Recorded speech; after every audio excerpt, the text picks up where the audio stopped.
I'm going to present you.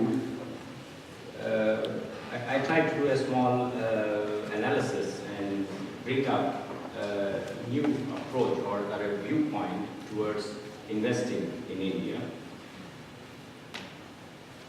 Global Consulting GmbH is a company that I established in the year 2010, basically to support German companies on their way to India and Indian companies on their way to Germany. Globalization has been my topic of study. I did my master's in global management from Hochschule Bremen. Now, before getting into my presentation and having seen the states in the background, I'm trying to bring how these states are becoming accessible is by way of the larger cities that are available in these states. And to present you a special study done by the Oxford Economy Institute, and I'm going to bring some points from that study into my presentation. And before that, let me present you how India has been performing with respect to its GDP since globalization.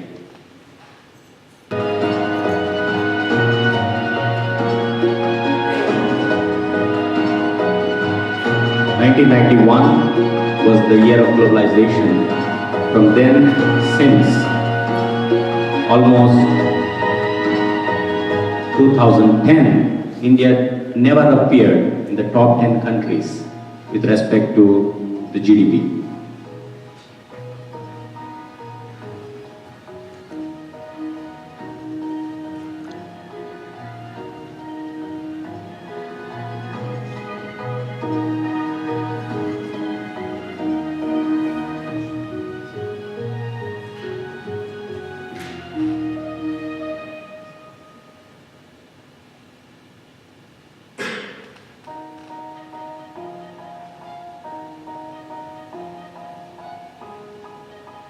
One has been waiting. People were saying that the new elephant is going to start, but it never appeared. And from 2010 onwards, India started appearing in the top 10 list. And as you see, the one in the orange at the bottom right now, moving up to the 7th position.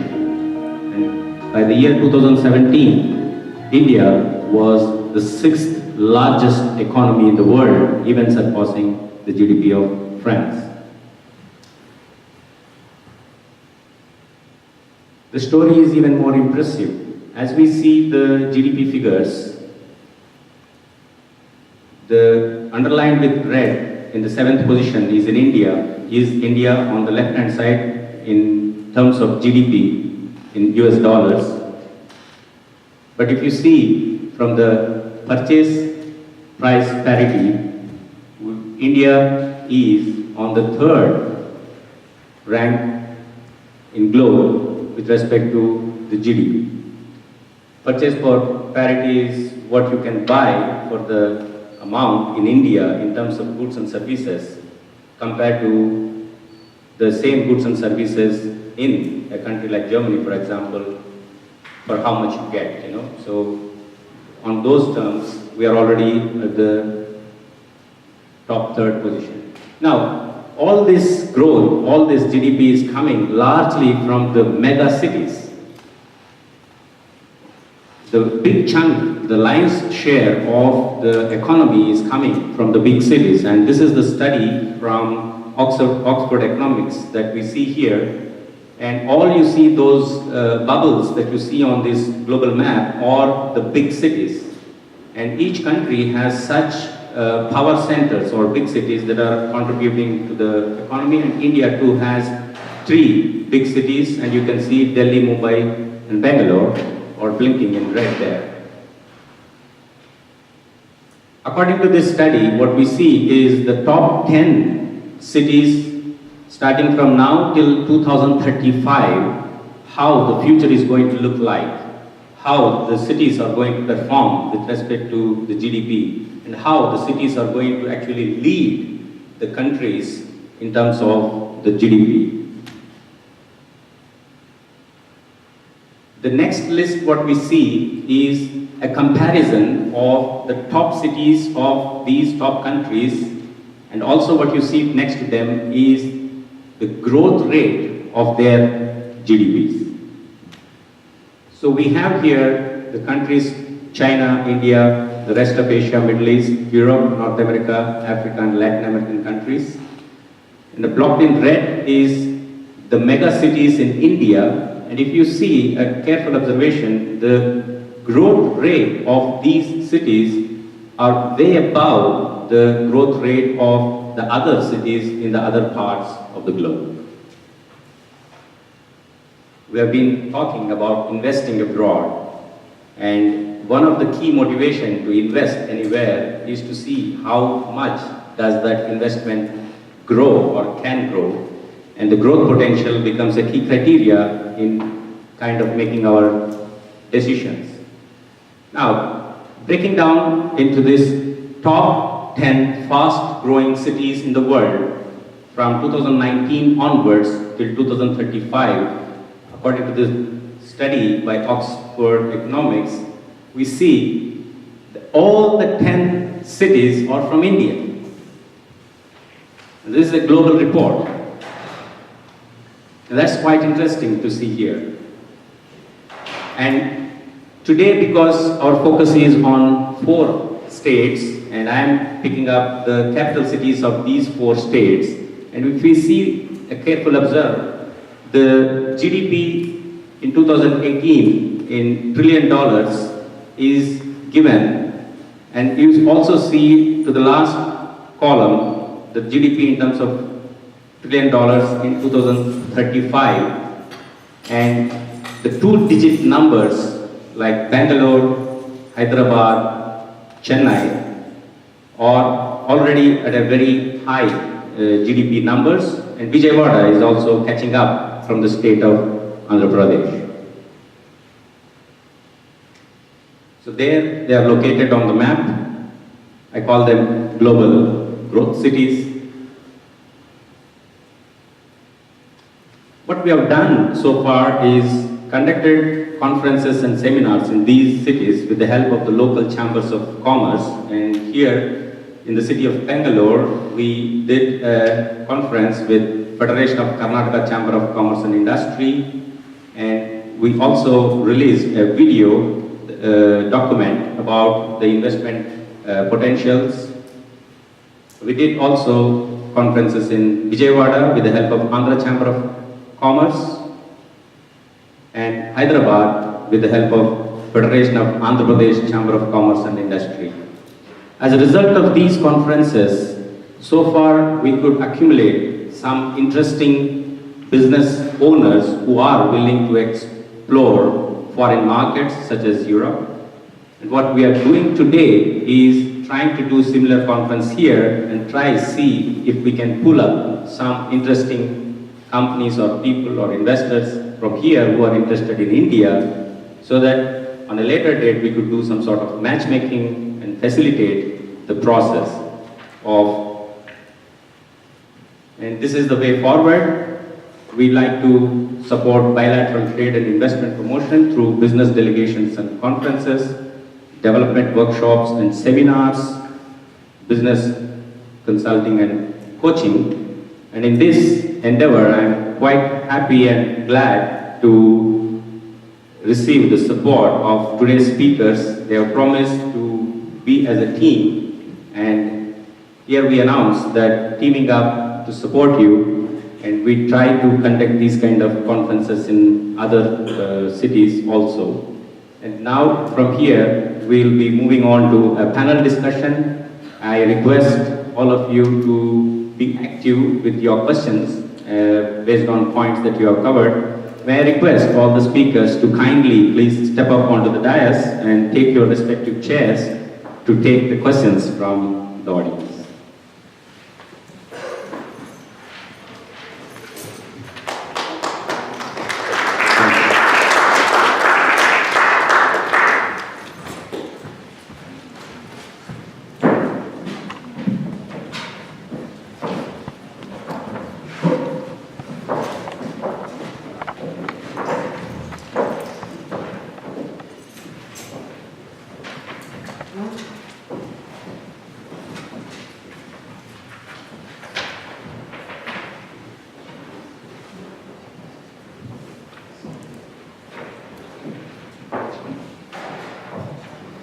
To begin with, I have some questions today.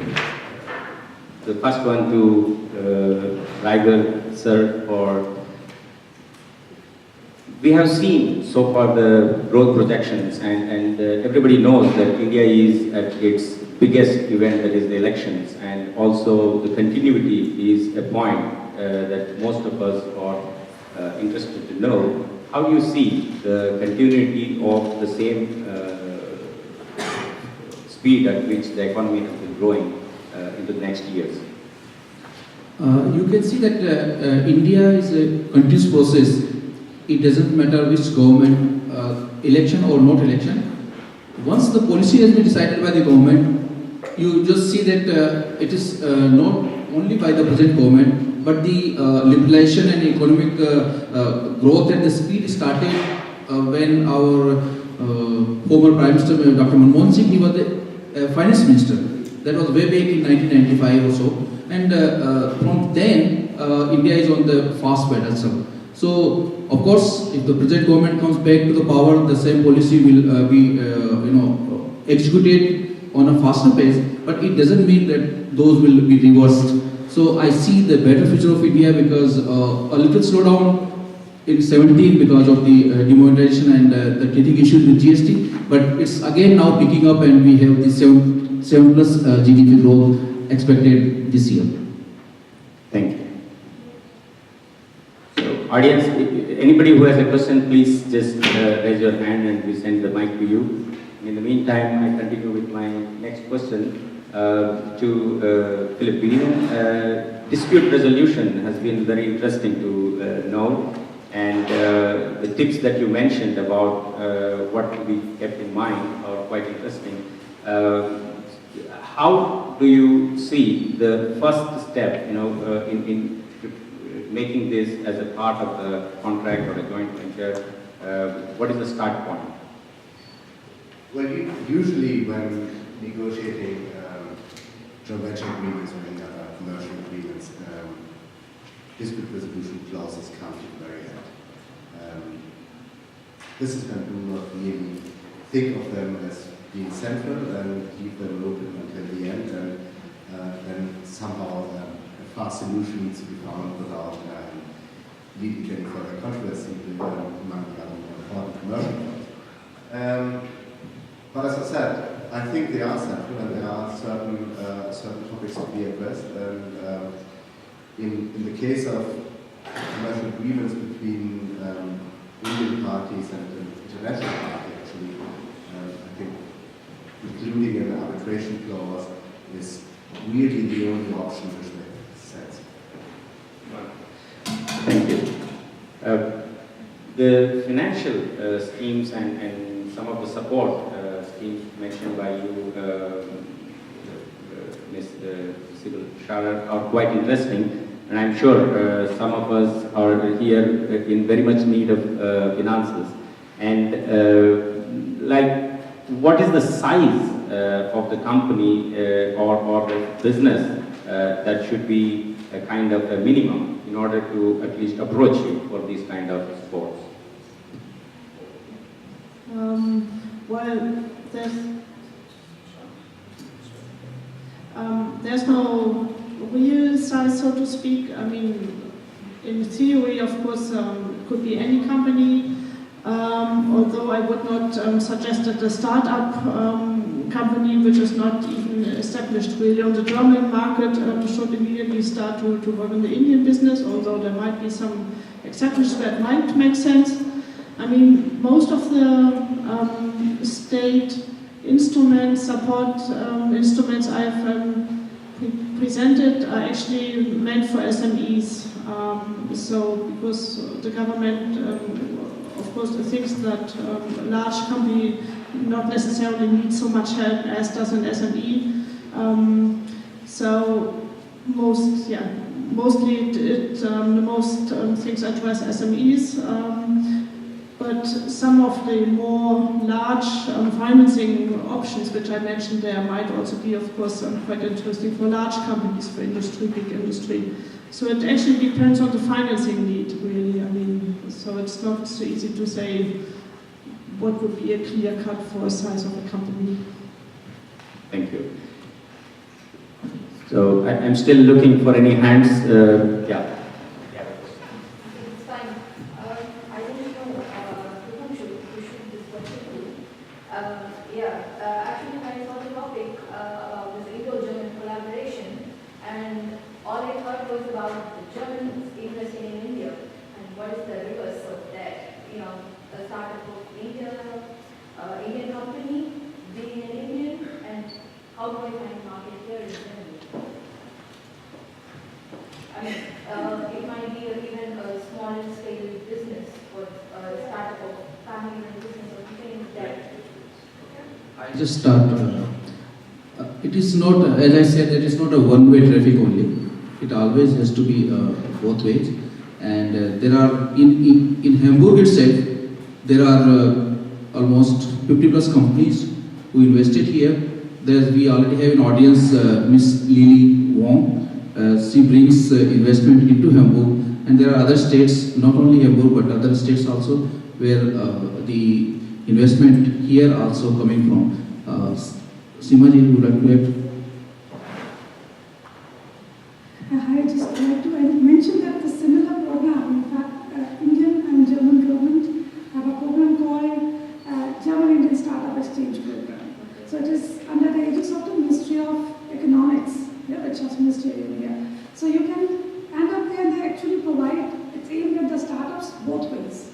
Okay. So if you want to set up in Germany anywhere, then we have special startup programs. If you want, I can connect them to you. And they provide you initial information at this point. So it is called GINSEP, and it's working both ways. And of course, we are here. The question is set up as Philip was talking about, holding the company in India and people working from here. Like, as an Indian, I have the company in India, and then I just try to find a distributor market for that work. See, as far as the legal part is concerned, then Philip is a person for German law, who can help you exactly so how to set up it. But I'm being a distributor. Other things we have IGCC, we have the Indo-German Chambers of Commerce, and of course we have state investments, which are important, which are locally mentioned. As Ms. Lee is here from the state of Hamburg, each state has their own Wirtschaftsförderung. It's like invest in Hessen, invest in Bavaria, we have office for invest in Bavaria in Bangalore. So these are the institutions you can actually start when you are in India. Once you come here, of course the states are very active, helping you to invest here. Thank you. Yes, actually, to find a distributor, for example, this is also quite one of the core services actually of the Enterprise Europe Network. I did not really demonstrate so much in detail this database, but it would work like this. For example, you set up a profile as an Indian company, saying, okay, you need an distributor for a sector, whatever sector it's going to be.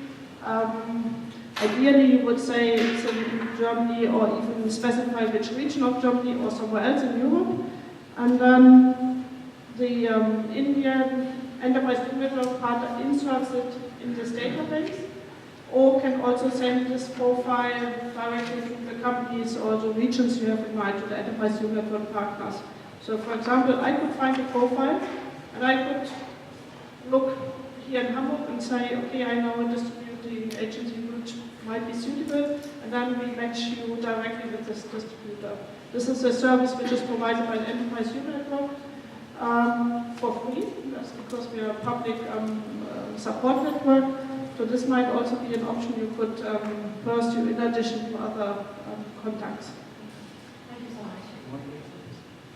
Well, I can add just from a legal point of view, anything I said about the legal framework and structures and things you have to bear in mind when investing into India applies vice versa for an Indian company investing into Germany. So that is pretty much exchangeable. All those points would need to be addressed for an Indian company who wants to do business in Germany in the same way as in the other way around.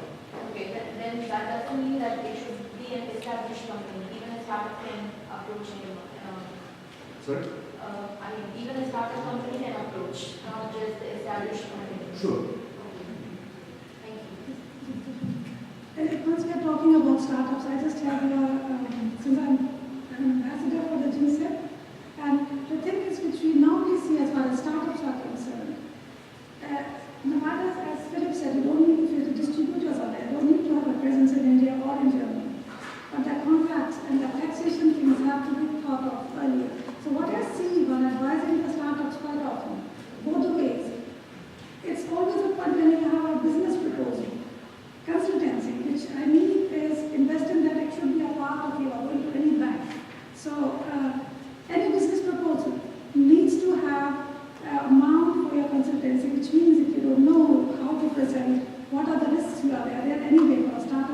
very important right at the beginning.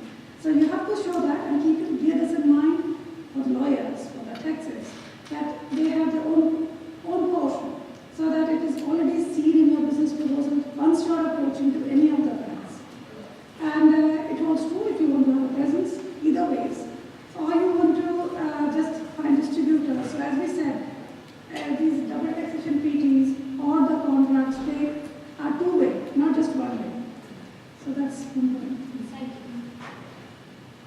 Yeah, maybe just also talk about startups. I mean, if the startup in question is in this really first phase, where it's really about developing the business idea, and it might make sense actually to go into an accelerator program in the sector concern. For example, in Hamburg we have now a big range of, let's say, semi-public or public-private partnership accelerator programs, for example, for aviation. We have one, it's called Airbus BizLab, so that's really closely linked to Airbus. We have one in the health sector, which is closely linked to Philips, for example, and we have one for media. So these are all quite short-term, 6-month accelerator programs to develop the business idea, and then eventually see if it makes sense to really found business, stay in the region where you are, and this could be also very first step. For example, in this Airbus BizLab, I know that there are many foreigners, like from all over Europe. They're there for 6 months, and then they decide to stay, found German business, found a German startup, or just go back to their own country. But they have worked in a network, so to speak. They've worked on the business idea, and then, of course, in this period, they get a lot of advice on how it works in the region, on the country. And these kinds of accelerator programs exist all over the place, not only in Hamburg, of course, but in all major cities all over Europe. So this could be, if it's really at a very first stage, it could be a good option, actually. Ms. Lee is here. Maybe we can take advantage of her presence.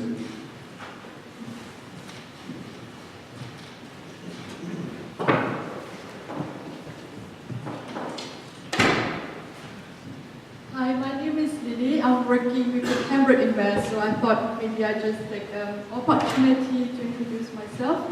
My main task is to help foreign investment into Hamburg. That means I help Indian companies to set up their base in Hamburg. So if you have any questions, then I'm happy to consult you.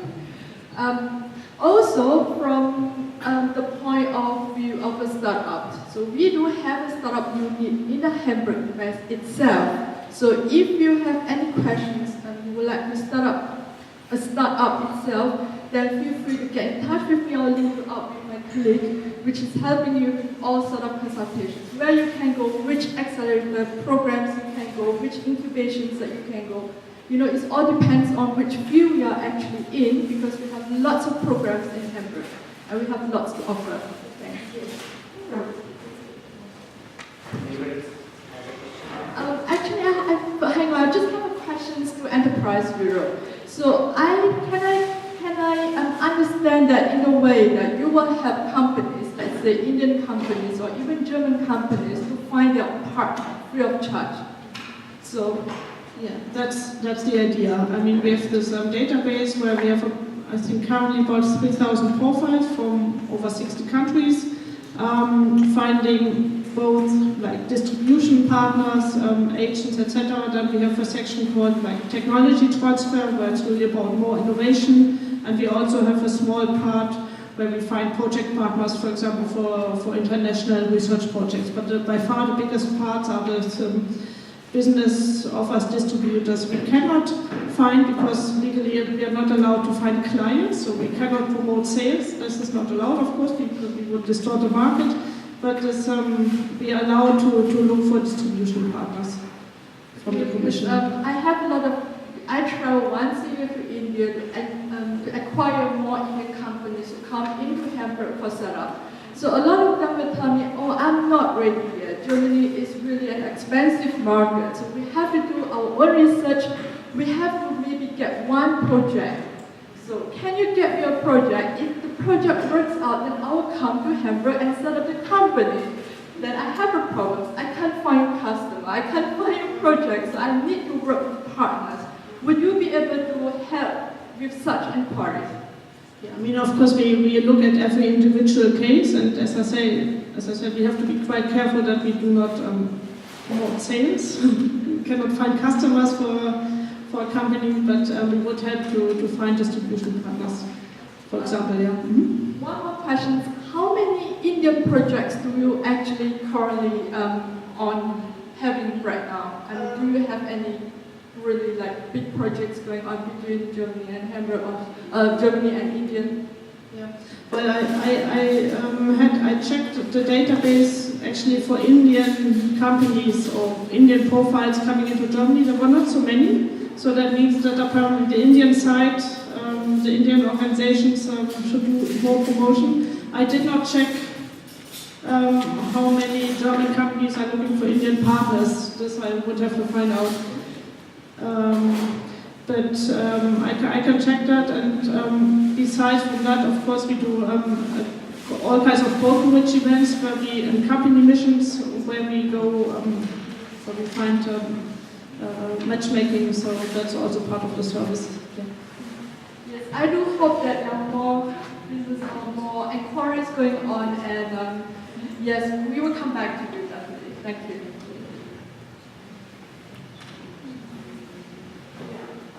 I would like to mention that the point is sharing partner.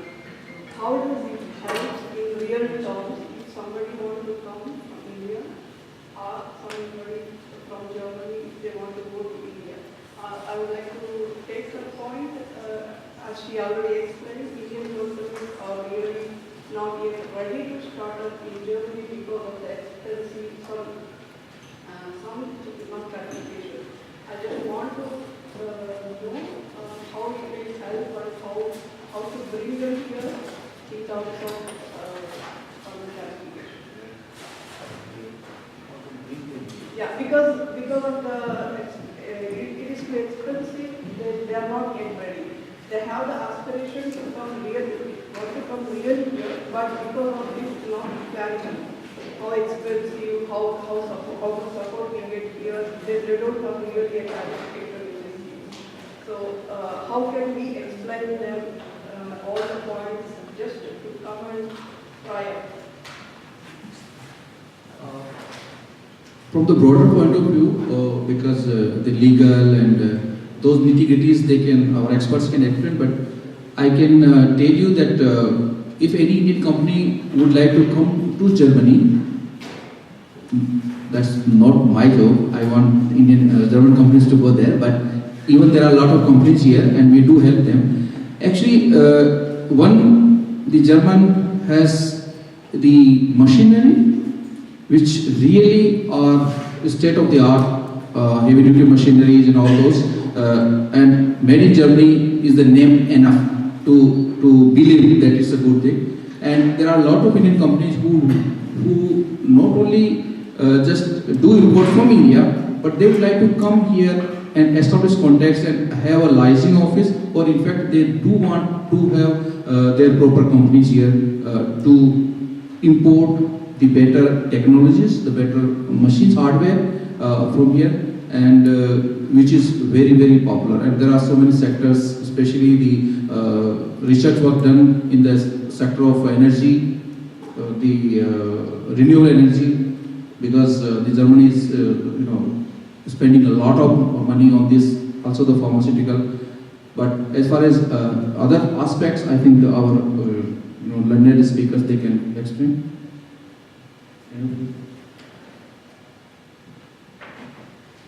It's the same thing as I mentioned earlier before.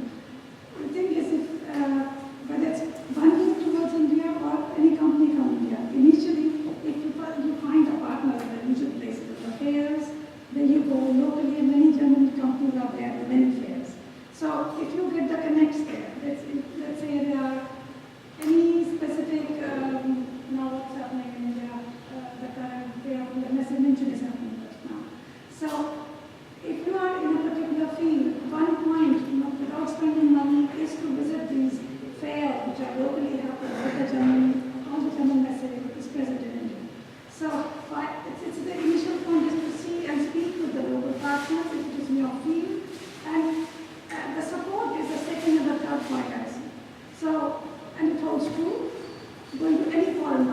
not just anywhere. First of all, business is expensive.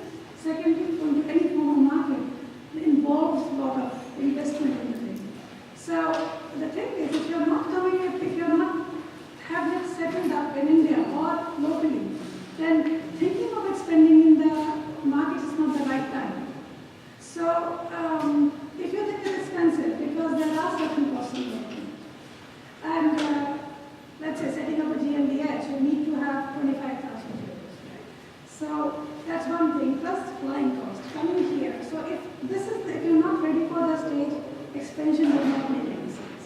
And what, from our experiences there, that is definitely a very visit the fairs. There are many from GTA or from the Indo-German embassy locally that do quite a few functions there.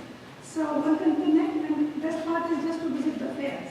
And the other part is visit the fair either around in Germany or anywhere in Europe, which is of interest, which you see it as my field, every field of fairs happening. So it's a first, without spending a lot of money, you can actually get a feel of it, how much it is costing. So to have this major or macro kind of support from either of the governments, you have to be ready for that. And that's what I see from my practice. I hope it's okay. My question is to Civil. Just actually, I don't know, many people are startup companies. They may be interested in this one. Can you give some examples recently which you have funded in your case recently? How the procedure? Like some example, one company you take and these people they approach and how do you help them and what kind of documents or what they need to provide you or something? You mean especially for startup funding or? Yeah, exactly. Yeah. Some startup company maybe setting up in India so that you funded or something, so how they approach and how you help with the example.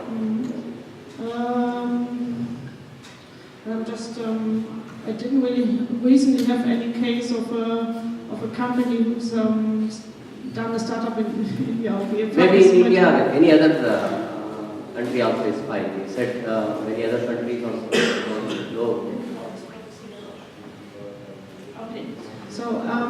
Okay. So if I can talk about just for the startup funding programs which we have in Hamburg or in Germany.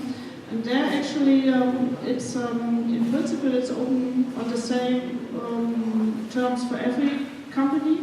Of course, if you want to use a regional funding program, like for example in Hamburg, we have some funding, startup funding programs.